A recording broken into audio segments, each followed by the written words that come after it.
Hello students, आप सभी का हमारे यूट्यूब चैनल में हार्दिक स्वागत है। आज की इस वीडियो में बात करने वाले हैं कोटा यूनिवर्सिटी जो फर्स्ट सेमेस्टर वाले स्टूडेंट है बीएड के, उनके 3 पेपर यहाँ पर कंप्लीट हो गए हैं और तीनों पेपरों के मोस्ट इम्पोर्टेंट क्वेश्चन मैंने अच्छे से बताए थे आप लोगों को। सिलेबस के हिसाब से, यूनिट के हिसाब से अच्छे से कवर करने की कोशिश की थी और काफ़ी स्टूडेंट्स का कमेंट भी आता था फीडबैक के तौर पर कि सर काफ़ी अच्छा पेपर हुआ, सारे क्वेश्चन बैठे हैं, सब कुछ आया है जो आपने बताया था।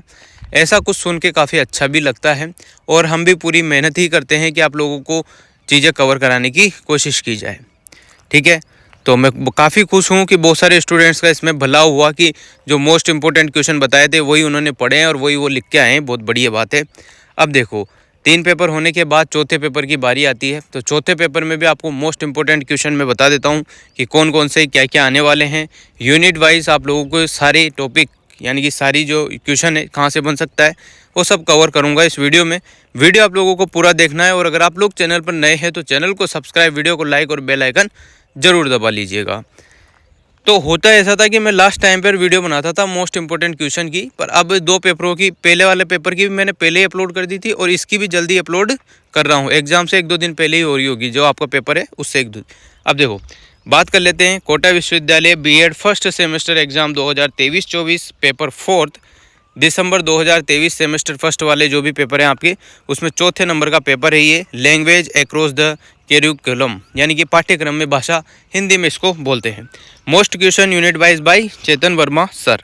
आप लोग शेयर भी कीजिएगा चैनल को, चैनल का जो लिंक है उसको शेयर किया करो। ठीक है, यूनिट फर्स्ट की बात करते हैं, भाषा और समाज, है ना। इसमें देखो क्या क्या क्वेश्चन बन सकते हैं और ये पेपर ऐसा है जिसमें आप लोगों को मन से लिखना है ज़्यादातर चीज़ें। ठीक है, देखो पहला प्रश्न यहाँ पर बन सकता है, भाषा का परिचय दीजिए, उसके प्रकार लिखिए, घटक बताइए, भाषाई कौशल और भाषा और साक्षरता के बीच अंतर संबंध बताइए। तो ये क्वेश्चन काफ़ी खास है और छोटे क्वेश्चनों में या बड़े क्वेश्चन में भी ये क्वेश्चन बन सकता है। देख लीजिएगा इसको, है ना। ये वाला क्वेश्चन देख लो आराम से।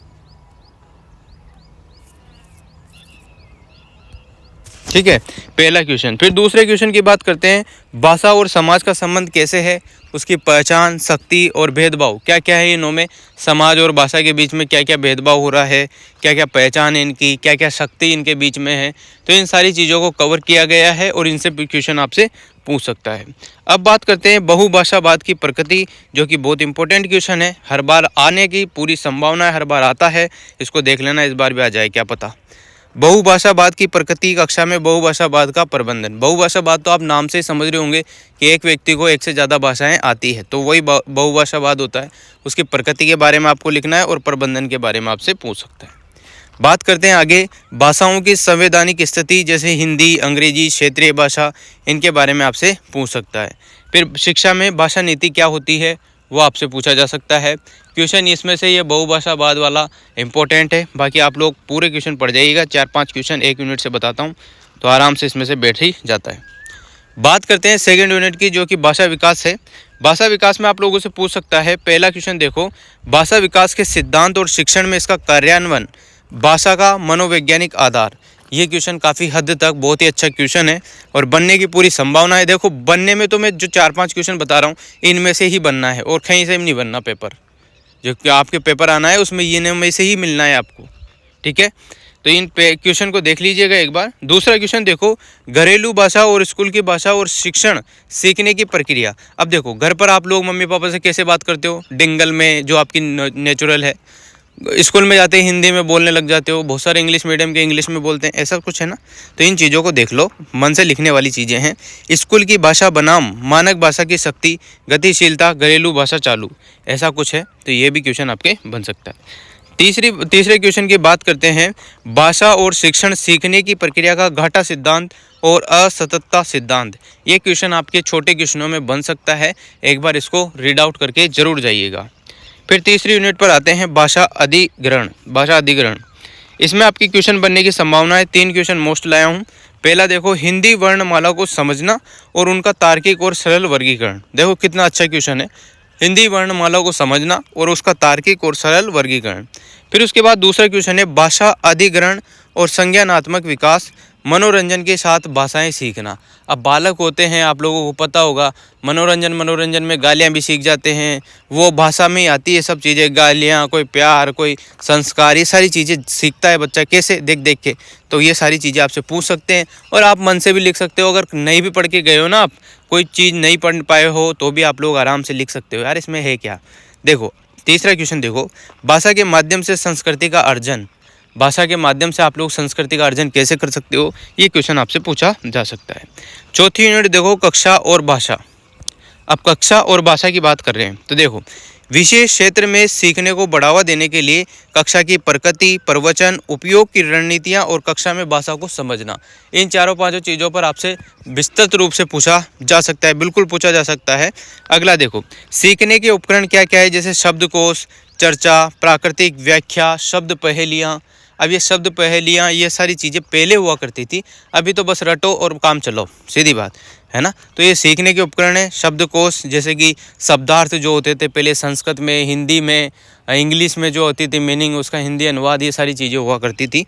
ये क्वेश्चन आपसे पूछ सकते हैं। अगला क्वेश्चन देखो, कक्षा में प्रश्न पूछने की प्रकृति, प्रश्नों के प्रकार और शिक्षक नियंत्रण।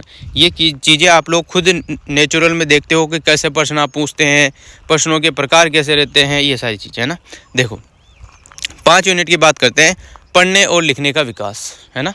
अब देखो, सामग्री क्षेत्र में पढ़ने की समझ की प्रकृति, जैसे कि सूचनात्मक पढ़ना, प्रकृति, व्याख्यात्मक पाठ बनाम कथात्मक पाठ। व्याख्या करके एक तो समझाना, है ना, और एक कथात्मक यानी कि कथा की तरह बाँच देना। उस चीज़ों में प्रकृति में क्या अंतर है इन दोनों में, वो आपसे पूछ सकता है। लेन देन संबंधित पाठ बनाम चिंतनशील पाठ। एक होता है लेन देन संबंधी, जिसमें आपको लेना है देना है, इससे चर्चा करोगे। एक होगा जिसमें चिंतनशील पाठ होगा, जिसमें आपको चिंता करनी है, खुद के बारे में बतानी है, चिंता करनी है, कैसे उदास ये वो, ऐसे देख लेना। योजना, सिद्धांत, पाठ संरचनाएं, पाठ पुस्तकों के सामग्री क्षेत्र की जांच करना जाने। उसके बाद है पाठ्य पुस्तक पढ़ने, बच्चों, नोट बनाने, संश्लेषण करने, पढ़ने लिखने के संबंध बनाने की रणनीतियाँ, ये आपसे पूछ सकते हैं। प्रक्रिया लेखन, बच्चों की अवधारणा को समझने के लिए लेखन का विश्लेषण करें। और लास्ट है उद्देश्य की भावना के साथ लेखन, सीखने और समझने के लिए लेखन। इस टाइप के कुछ क्वेश्चन है, 4-5 क्वेश्चन हर यूनिट से मैं लाया हूँ। तीसरी चौथी यूनिट से तो 3-3 क्वेश्चन है, बाकी और से 4-5 क्वेश्चन है। तो आप लोग इन क्वेश्चनों को देख जाइए। कुल मिला के 20 या 25 क्वेश्चन आपको पढ़ के जाने हैं और इसमें से आप लोग 80-90% बना लोगे आराम से, कोई दिक्कत ही नहीं है, क्योंकि पेपर में यही तो आना है, आएगा क्या, सिलेबस और यूनिटों के बाहर से तो कुछ आना है नहीं। तो यही चीज़ें आती है। उम्मीद करता हूँ अभी तक चारों पेपरों का बताया है मैंने। ये चौथा पेपर भी आप लोग विश्वास करके आराम से दे सकते हो ये चीज़ें पढ़ के, और अच्छा ही क्वेश्चन पेपर आएगा और अच्छे आपके मार्क्स बनेंगे। बस लिखने का तरीका भी आपको आना चाहिए। Wish you all the best. और लास्ट पेपर है तो इसके बाद आप लोग सेकंड सेमेस्टर की तैयारी में फिर से जुड़ोगे। अभी थोड़ा लंच वंच कर लेना, थोड़ा टाइम ब्रेक ले लेना, फिर लग जाना वापस से। तो thank you so much. Second paper का भी आप लोगों को, सेकंड सेमेस्टर का भी आप लोगों को आराम से कवर करा देंगे अगर आप लोग चैनल से जुड़े रहोगे तो, है ना। वीडियो अच्छी लगी हो तो like, comment, share and subscribe.